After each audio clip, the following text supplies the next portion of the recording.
मैं जनपद पंचायत पुनासा से जनपद सदस्य दीपिका गजराज से तोमर, वहाँ के अध्यक्ष को हटाना है। 2.5 साल हो गए हमारी जनपद पंचायत पुनासा में, पर अभी तक कुछ भी काम नहीं हुआ है। और जो हमें फंड मिलता है वो भी लगभग एक पंचायत में 50,000 से ज्यादा, इतने कम में कुछ भी नहीं होता। पुनासा जनपद में कितने सदस्य हैं और किस तरह से वहाँ पे काम होने चाहिए जो नहीं हो पा रहे हैं? 25 सदस्य है वहाँ पे, वो लगभग इसका कुछ भी नहीं काम हो रहा है। 2.5 साल में अभी तक 2.5 साल हो गए, ना तो अभी तक कुछ समिति बनी, ना इससे और कुछ हो, ना तो मीटिंग हो रही वहाँ पे, कुछ भी काम नहीं हो रहा है। हमारे अध्यक्ष ही नहीं आते ना वहाँ पे। अध्यक्ष महोदय कब आते कब जाते इस पे कोई हमें जानकारी नहीं मिलती, और जो काम भी हो रहा है वो उनके अनुमानित ही काम हो रहा है। तो आज आप यहाँ पर खंडवा जो पहुँचे हैं, तो 25 सदस्यीय जनपद पंचायत पुनासा जो है, तो कितने सदस्य जनपद अध्यक्ष को हटाने की मांग को लेकर यहाँ पर आए?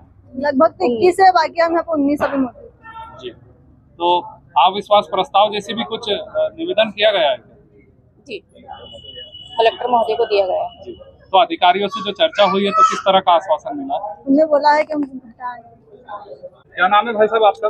मेरा नाम जवाहरीलाल बोरियाल है। आपके जनपद सदस्य वार्ड क्रमांक 10 से हूँ मैं। कौन सा गांव है ये? रिस्पल पुनासा विकास खंड का रिस्पल गांव है। क्या मामला है, पूरा विस्तार से बताइए। आज सभी सम्मान्य जनपद सदस्य 2.5 वर्ष के बाद खंडवा जिले में अपनी समस्याओं को लेकर और अविश्वास प्रस्ताव के रूप में माननीय कलेक्टर साहब से और जिला पंचायत सीओ साहब से मिलने आए हैं, और जो लिखित में हमने ज्ञापन दिया है अविश्वास प्रस्ताव के लिए श्रीमान कलेक्टर साहब और जिला पंचायत सीओ साहब को दिया है। विगत 2.5 वर्षों में जिस प्रकार से केंद्र में कैबिनेट बनती है, प्रदेश में कैबिनेट बनती है और कैबिनेट के बाद प्रस्ताव पास होते हैं, वैसे ही जनपद में भी जनपद सदस्यों के सभापति बनाए जाते हैं। लेकिन 2.5 वर्ष हो गए हैं, आज दिनांक तक कोई सभापति नहीं बने हैं। जैसे वन है, कृषि है, पशुपालन है, सहकारिता है, वन है, महिला बाल विकास है। महिला बाल विकास में भर्तियां करना है तो जो सभापति रहेगा उनके अनुमोदन होता है।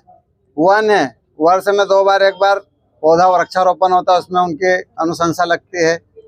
कृषि है, रबी और खरीफ की फसलों में उनकी अनुशंसा लगती है। लेकिन आज दिनांक तक न होने के कारण पुनासा में पुनासा जनपद अध्यक्ष के द्वारा सभी 7 से 8 जैव विविधता जितनी समितियां सब पर उनके अकेले के द्वारा किया जा रहा है।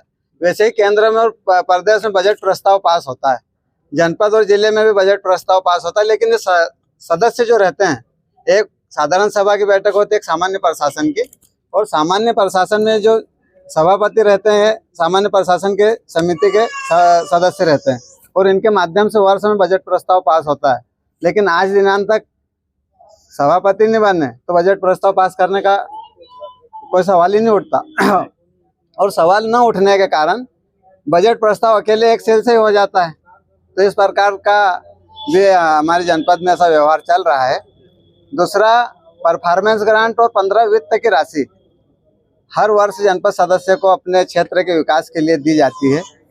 पूर्व में भी पुनासा जनपद में जनपद अध्यक्ष श्रीमती गुंजाबाई रही, उनके द्वारा 1 करोड़ रुपए राशि आती, तो प्रत्येक सदस्य को समान अनुपात में 4-4 लाख रुपए दिए जाते थे विकास के लिए। आज भी वह राशि 1 करोड़ रुपए आ रही है, लेकिन उसमें भी माननीय अध्यक्ष महोदय 3.5 लाख रुपए दे रहे हैं, और माननीय सदस्य का 50,000 रुपए खुद अपने 12.5 लाख रुपए 24-25 सदस्यों का अपने हाथ से अपने स्वयं के हस्ताक्षर से वितरित कर रहे हैं। वो भी कहीं न कहीं दुर्घटनापूर्ण और हमारे साथ अव्यवहार है, और समय समय पर साधारण सभा की बैठकें होना चाहिए, समीक्षा होना चाहिए। आज आप कितने सदस्य यहाँ खंडवा पहुँचे? हम आज 19 सदस्य यहाँ खंडवा पहुँचे थे जी। और हमने ज्ञापन दिया है। आपने जो अविश्वास प्रस्ताव का जो ज्ञापन सौंपा है अधिकारियों को, तो अधिकारियों की तरफ से किस तरह का आश्वासन मिला और किस तरह की आपकी चर्चा हुई है? श्रीमान जिला पंचायत सीओ महोदय को हमने जब हमारा ज्ञापन दिया, उन्होंने हमारे यहाँ के क्षेत्रीय एसडीएम साहब भी थे, उनको तत्काल बताया गया कि ये आया है अविश्वास प्रस्ताव का, तो आपको फॉरवर्ड किया जाएगा, इस पर कार्रवाई करना है। और कलेक्टर साहब से भी मिलना हुआ, उन्होंने भी बाबूजी को हमारे साथ भेजा और बोले कि अभी आप इस पे जो उपस्थित हैं उनके दस्तखत करवा लीजिए और आगे की कार्रवाई के लिए जो भी नियम अनुसार कार्रवाई होगी उस कार्य को किया जाएगा।